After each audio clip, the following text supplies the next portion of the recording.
Bom, hoje eu não estou no escritório, mas não é por isso que o trabalho vai parar, né?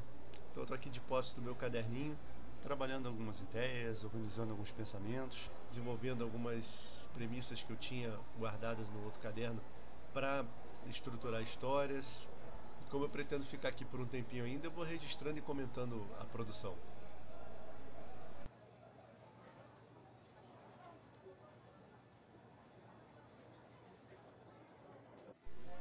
Bom, esse aqui é um desenho que eu tinha feito já tem um tempo, só finalizei agora.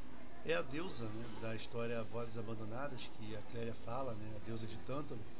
E eu quis fazer alguma coisa inspirada no Icon of Sin do jogo Doom. Na fase final de um dos jogos tem essa criatura gigantesca, meio demoníaca, meio sombria assim. E ela não era como os outros personagens do jogo, era só essa imagem na decoração. E isso me intrigava, né? Eu ficava pensando no histórico desse personagem, por que ele estava ali. Então eu pensei que isso aqui poderia ser um adorno, alguma peça de decoração. Eu menciono um afresco na história, né? E eu usei também aqui umas alegorias, algumas coisas representando os cacos da ponte de vidro. Então acho que ficou interessante. Tem uma moldura assim um pouco mais surrealista. Eu pretendo trabalhar essa imagem melhor depois no computador. Mas essa aqui foi a primeira ideia que eu tive de como representar visualmente a deusa.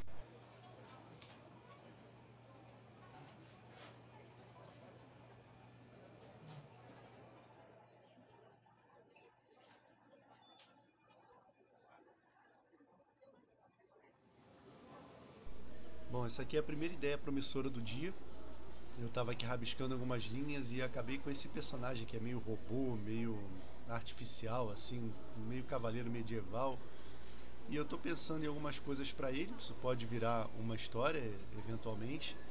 Depois que eu fiz essas linhas, né, depois que eu cheguei nessa figura, eu quis desenhar alguma coisa oposta a essa ideia do robô, então eu fiz algumas flores embaixo e tentei pensar no casamento dessas duas ideias, né, do robô, a coisa fria, do metal artificial, e as flores, que são delicadas, são seres vivos.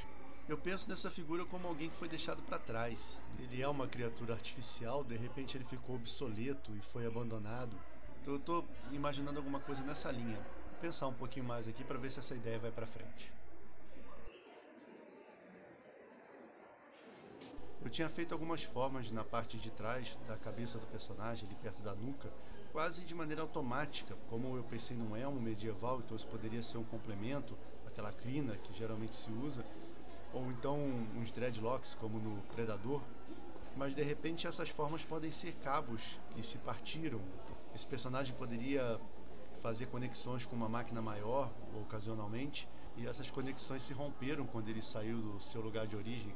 Isso fugiria um pouquinho dos clichês e teria mais lógica também.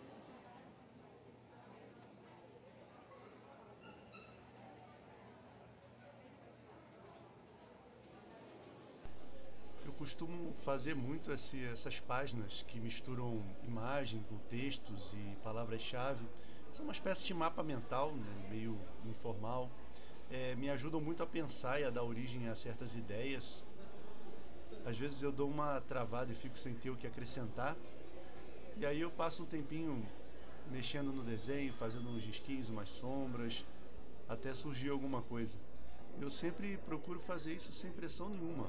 Não tenho a menor obrigação aqui de sair com um desenho maravilhoso, realista, cheio de detalhes. Pode não parecer, mas isso é uma espécie de exercício também. A gente precisa desapegar e não ficar mais preocupado em fazer um desenho maravilhoso ao invés de levar a ideia adiante. É isso que importa agora. Por conta desse tipo de preocupação é que muita gente fica intimidado diante de uma página em branco. Então é preciso desapegar mesmo. Bom, então tá aqui uma semente muito pequena do que pode vir a ser uma história. A gente tem a nossa criatura artificial que foi abandonada e com alguns problemas de memória, que tem algumas avarias. O seu dono considerou esse ser obsoleto e abandonou num campo. E de repente esse ser cuidava do jardim desse dono e agora fica ali no campo fazendo esse mesmo trabalho, só que é esmo, meio sem propósito, por conta própria. Então a gente vê se a premissa dele de repente vai tomar forma se a gente colocá-lo em contato com outro personagem, vamos ver. Eu vou continuar por aqui trabalhando mais um pouquinho, mas esse Estúdio Vlog fica por aqui. Se você não conhece o canal, toda quarta a gente tem vídeos com dicas de escrita, comentários sobre cultura, arte e literatura. E aos sábados tem a nossa série de exercícios de escrita criativa, Planos em Prática. Era isso pro vídeo de hoje. Abraços e até a próxima.